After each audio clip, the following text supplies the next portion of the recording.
Queridos amigos, en este video del ciclo El Apocalipsis para tontos, continuamos la lectura del capítulo 14 del Apocalipsis, a partir del versículo 7. Vi otro ángel que volaba por mitad del cielo. Llevaba un evangelio eterno para anunciarlos a los habitantes de la tierra, a toda nación, raza, lengua y pueblo. Decía con voz poderosa: temed a Dios y dadle gloria, porque ha llegado la hora de su juicio. Adorad al que hizo el cielo, la tierra, el mar y los manantiales de las aguas. Y otro ángel, el segundo, le seguía, diciendo: cayó, cayó la gran Babilonia, la que ha embriagado a todas las naciones con el vino del furor de su fornicación. Y otro ángel, el tercero, les seguía, diciendo con gran voz: el que adore a la bestia y a su imagen, y reciba su marca en la frente o en la mano, ese beberá del vino del furor de Dios, escanciado sin mezcla en la copa de su ira, y será atormentado con fuego y azufre en presencia de los santos ángeles y del Cordero. El humo de su tormento sube por los siglos de los siglos, y no tienen descanso ni de día ni de noche los que adoran a la bestia y a su imagen, y reciben la marca de su nombre. Aquí se requiere la paciencia de los santos, los que guardan los mandamientos de Dios y la fe de Jesús. Oí una voz del cielo que decía: escribe: bienaventurados los muertos, los que mueren en el Señor.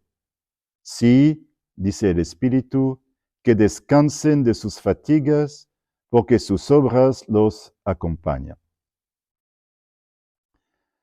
De momento detengo aquí la lectura, ya que la sección siguiente describe una escena distinta de siega y vendimia. En la escena que acabo de leer aparecen sucesivamente tres ángeles. El primero vuela en los más altos del cielo, es decir, en el punto más elevado, en la vertical. Ese ángel tiene una buena noticia, es la misma raíz que la palabra evangelio en griego, que anuncia a los habitantes de la tierra, a toda nación, raza, lengua y pueblo. Encontramos esa expresión de 4 términos: nación, raza, lengua y pueblo, que aparece 7 veces en el Apocalipsis y que designa a los hombres, los cuales son objeto de un conflicto entre el Cordero, que quiere salvarlos, y el dragón, que quiere seducirlos y separarlos de Dios. Decía con voz poderosa: temed a Dios y dadle gloria, porque ha llegado la hora de su juicio. Adorad al que hizo el cielo, la tierra, el mar y los manantiales de las aguas. Al comentar el septenario de las trompetas, indique que las 4 primeras trompetas afectan precisamente a estos 4 elementos que aquí se mencionan: el cielo, la tierra, el mar y los manantiales. Estas 4 partes del universo físico son golpeadas por plagas, sin duda para apartar a los hombres de la tentación de rendirles una adoración que sería idolátrica. Es a Dios a quien hay que adorar. Temed a Dios y dadle gloria. Es también una expresión bastante semejante a la que vimos en el versículo 13 del capítulo 11, en el episodio de los 2 testigos. Los supervivientes del terremoto en Babilonia quedan llenos de temor y dan gloria a Dios del cielo. Parece, por tanto, que corresponde esencialmente a la misma realidad. Y otro ángel, el segundo, le seguía diciendo: cayó, cayó la Gran Babilonia, la que ha embriagado a todas las naciones con el vino del furor de su fornicación. Ya hemos tenido ocasión de señalar que el Apocalipsis está lleno de alusiones al Antiguo Testamento. También aquí es el caso. En concreto, hay una alusión al capítulo 21 del profeta Isaías, del que cito algunos versículos. El centinela gritó en la atalaya, Señor mío, paso yo todo el día, y en mi puesto de guardia estoy en pie todas las noches.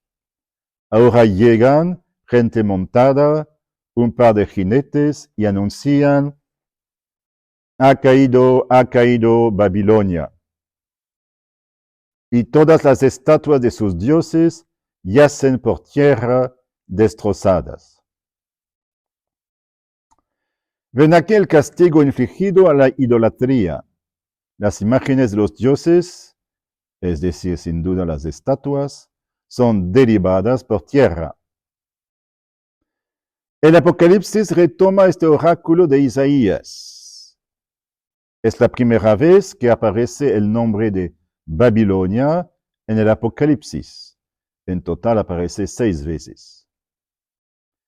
Pero esta ciudad, como ya hemos visto, es la gran ciudad del capítulo 11. Es la residencia simbólica de los habitantes de la tierra, aquellos que solo piensan en llevar una vida terrena sin ninguna preocupación por el cielo. Este anuncio, cayó la Gran Babilonia, será seguido en el capítulo 18 por una larga descripción de la ruina de Babilonia.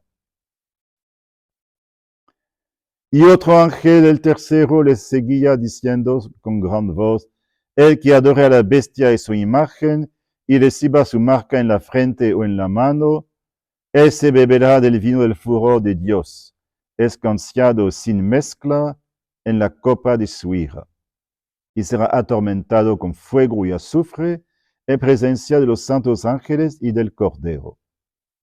El humo de su tormento sube por los siglos de los siglos, y no tienen descanso ni de día ni de noche los que adoran a la bestia y a su imagen, y reciben la marca de su nombre. Aquí se requiere la paciencia de los santos, los que guardan los mandamientos de Dios y la fe de Jesús. Tenemos aquí una advertencia grave y solemne que tiene como finalidad recordar la gravedad de la idolatría.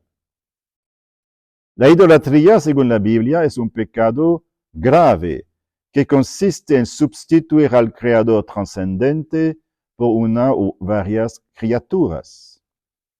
Es algo que ofende a Dios y hiere profundamente la dignidad de la persona humana.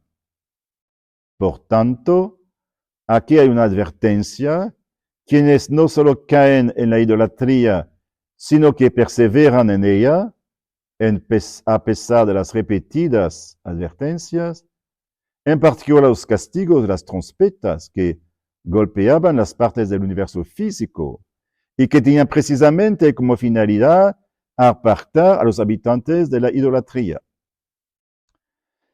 Entonces, estos inevitablemente sufrirán las consecuencias.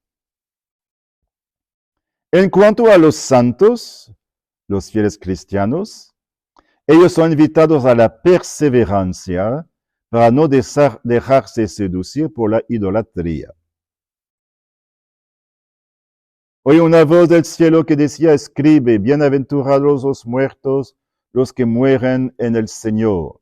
Sí, dice el Espíritu, que descansen de sus fatigas, porque sus obras los acompañan. Encontramos aquí una nueva bienaventuranza. Hay 7 en total en el Apocalipsis. Bienaventurados los muertos que mueren en el Señor. Conviene tener presente el capítulo anterior, el capítulo 13, donde vimos que los fieles cristianos debían resistir a la bestia, no comprometerse con la idolatría, incluso a costa de pagar el precio que puede llegar hasta el martirio. Pero si han de morir, pueden descansar de sus fatigas, porque sus obras, sus buenas obras, los acompañan. Podemos observar un contraste entre los que mueren en el Señor, en comunión de amor con Él, que pueden descansar, y aquellos que, por el contrario, mueren perseverando en la idolatría. De estos, el Apocalipsis dice que no tienen descanso ni de día ni de noche. Podemos ahora pasar a la escena siguiente, el tercer cuadro del capítulo 14, que es una escena de siega y vendimia. Mire, y apareció una nube blanca, y sentado sobre la nube, alguien como un hijo de hombre, que tenía en la cabeza una corona de oro, y en su mano una hoz afilada. Salió otro ángel del santuario, clamando con gran voz al que estaba sentado sobre la nube: mete tu hoz y siega. Ha llegado la hora de la siega, pues ya está seca la mies de la tierra. El que estaba sentado encima de la nube metió su hoz sobre la tierra, y la tierra quedó cegada. Otro ángel salió del santuario del cielo, llevando él también una hoz afilada. Y del altar salió otro ángel, el que tiene poder sobre el fuego, y gritó con gran voz al que tenía la hoz afilada, diciendo: mete tu hoz afilada y vendimia los racimos de la viña de la tierra, porque los racimos están maduros. El ángel metió su hoz en la tierra y vendimió la viña de la tierra, y echó las uvas en el gran lagar de la ira de Dios. Pisotearon el lagar fuera de la ciudad, y salió tanta sangre del lagar que subió hasta los frenos de los caballos, en un rayo de 1600 estadios. Esta escena es particularmente importante, pero está llena de dificultades, y además su interpretación es objeto de vivos debates entre los exegetas. Podemos decir que todavía no existe un consenso sobre el sentido de esta escena. Me limito a mencionar dos interpretaciones alternativas a la que luego propondré con más detalle.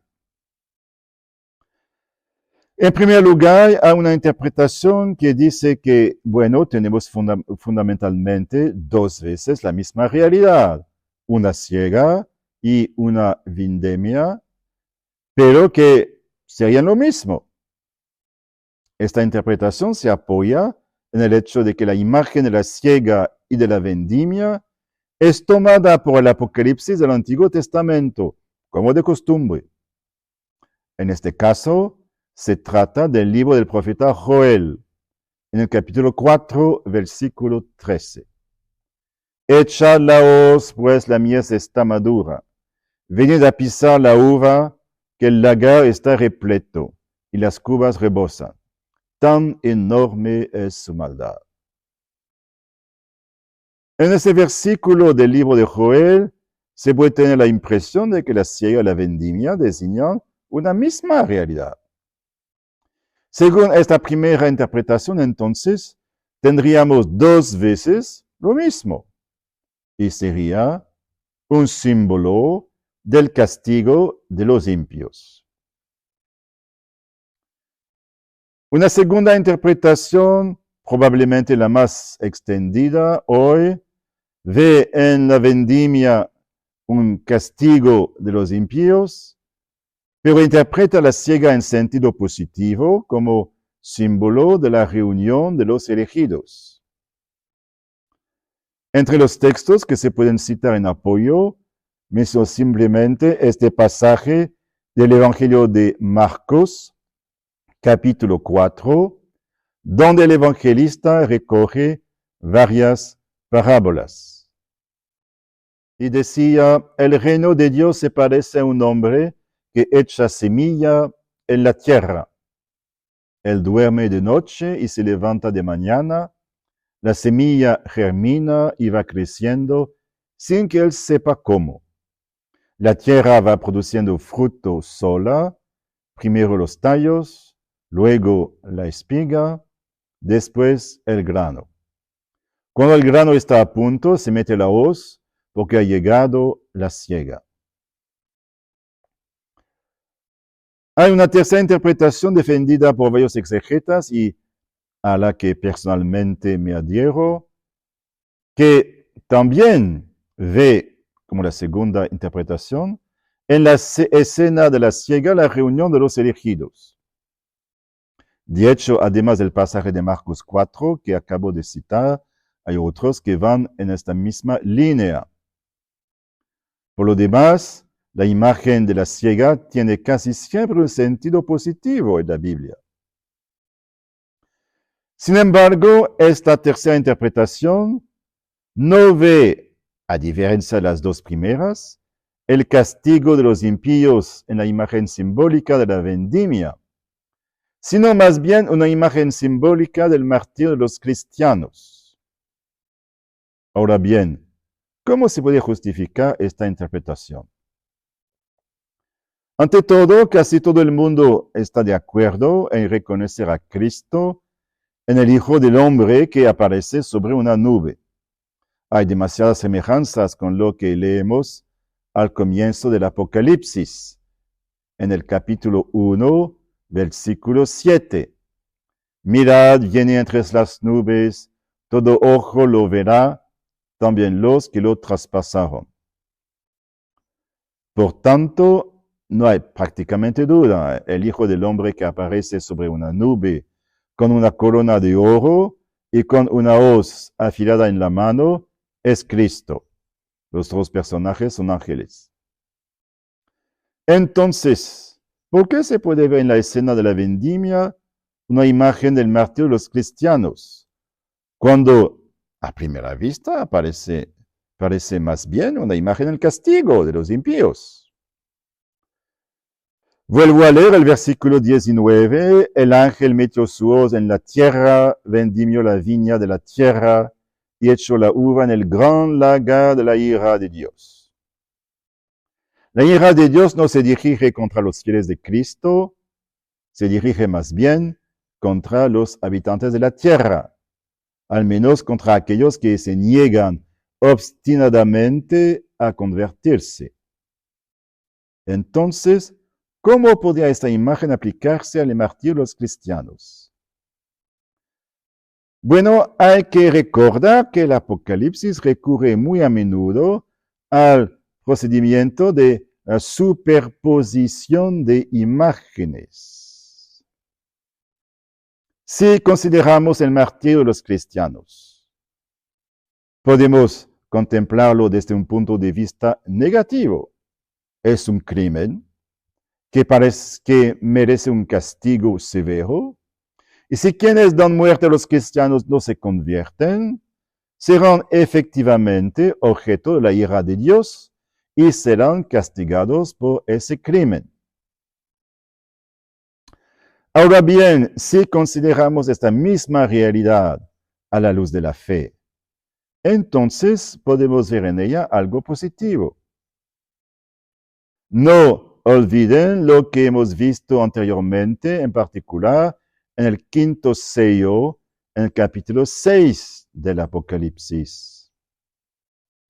Cuando el Cordero abrió el quinto sello, vi debajo del altar las almas de los degollados por causa de la palabra de Dios y del testimonio que mantenían. Y gritaban con voz potente: ¿hasta cuándo, dueño santo y veraz, vas a estar sin hacer justicia y sin vengar nuestra sangre de los habitantes de la tierra? El hecho de que estos mártires estén simbólicamente bajo el altar es una manera de expresar que su muerte es como un sacrificio ofrecido a Dios. Y desde la época de Cristo y de San Esteban, el primer mártir, El martirio ha sido considerado siempre en la tradición cristiana como algo muy grande y noble. No hay amor más grande que dar la vida por los amigos. Y eso es lo que hace el mártir al aceptar dar su vida por Cristo. Por tanto, hay un mismo acto, la muerte de los cristianos, que es contemplado desde dos puntos de vista diferentes. Por una parte, de manera negativa, en lo que respecta a los verdugos. Si no se convierten, serán objeto de la ira de Dios. Y por otra parte, de manera positiva, en cuanto que los mártires son un sacrificio que glorifica a Dios. Pero quizás se podría objetar, ¿por qué ver los mártires en la escena de la vendimia? Porque la imagen de la vid es eminentemente positiva en la Biblia. Ya en el Antiguo Testamento encontramos un pasaje célebre en el capítulo 5 de Isaías, en el que el profeta compara al pueblo de Israel con una viña escogida. Mi amigo tenía una viña en un fértil collado, la entrecavó, quitó las piedras y plantó buenas cepas. Se trata de una representación simbólica de la historia de Israel. El Señor eligió a Israel como una viña de la que cuidó, pero desgraciadamente esta viña no produjo los frutos esperados, sino uvas agrias. Leemos en Isaías 5:7, la viña del Señor del universo es la casa de Israel, y los hombres de Judá son su plantel preferido. Así pues, la viña ya en el Antiguo Testamento es un símbolo de Israel. Y si pasamos ahora al Nuevo Testamento, basta pensar en el capítulo 15 del Evangelio de Juan, que contiene la alegoría de la vid. Yo soy la verdadera vid y mi Padre es el labrador. A todo sarmiento que no da fruto en mí, lo arranca. Y a todo el que da fruto, lo poda, para que dé más fruto. Vosotros que ya estáis limpios por la palabra que os he hablado. Permaneced en mí y yo en vosotros. Como el sarmiento no puede dar fruto por sí si no permanece en la vid, así tampoco vosotros si no permanecéis en mí. Yo soy la vid, vosotros los sarmientos. El que permanece en mí y yo en él, ese da fruto abundante. Cristo retoma la imagen de la viña que Isaías aplicaba a Israel y ahora la aplica a la iglesia, que es como la continuación espiritual del pueblo de Israel. Por tanto, la imagen de la viña en la Biblia es eminentemente positiva, no negativa. Además, hay otros indicios que apuntan en la misma dirección. Por ejemplo, el Apocalipsis nos dice que el lagar lleno de uvas es pisado fuera de la ciudad. Y la ciudad es Babilonia. Esto hace pensar en Cristo que derramó su sangre fuera de Jerusalén. En tiempos de Cristo, el lugar de la crucifixión estaba fuera de la ciudad, aunque hoy ya no sea así. Por tanto, hay un conjunto de indicios convergentes que invitan a ver en la viña un símbolo positivo. Sin embargo, mediante el procedimiento de superposición de imágenes, encontramos dos elementos que a primera vista podrían parecer contradictorios. ¿La vendimia es una imagen positiva o negativa? Bueno, en realidad es ambas cosas a la vez. Todo depende del punto de vista que se adopte. Desde el punto de vista de los verdugos, es un crimen que exige castigo.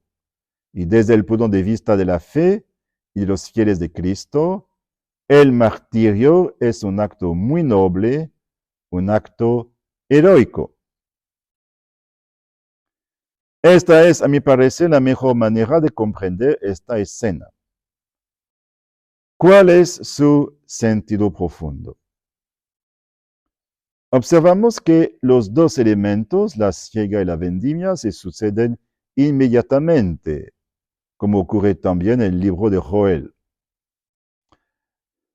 Parece, por tanto, que de algún modo el precio de la siega, la reunión de los elegidos, es la vendimia.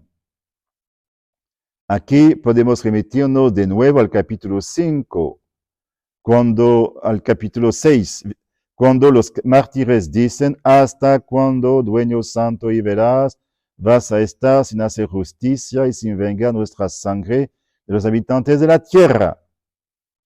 Y el Señor responde, bueno, todavía no es suficiente. Es necesario que se complete el número de sus hermanos que han de ser muertos como ellos. Ya había planteado antes la cuestión, ¿y por qué el Señor da esta respuesta? Los mártires del quinto sello. Ahora empezamos a comprenderlo mejor.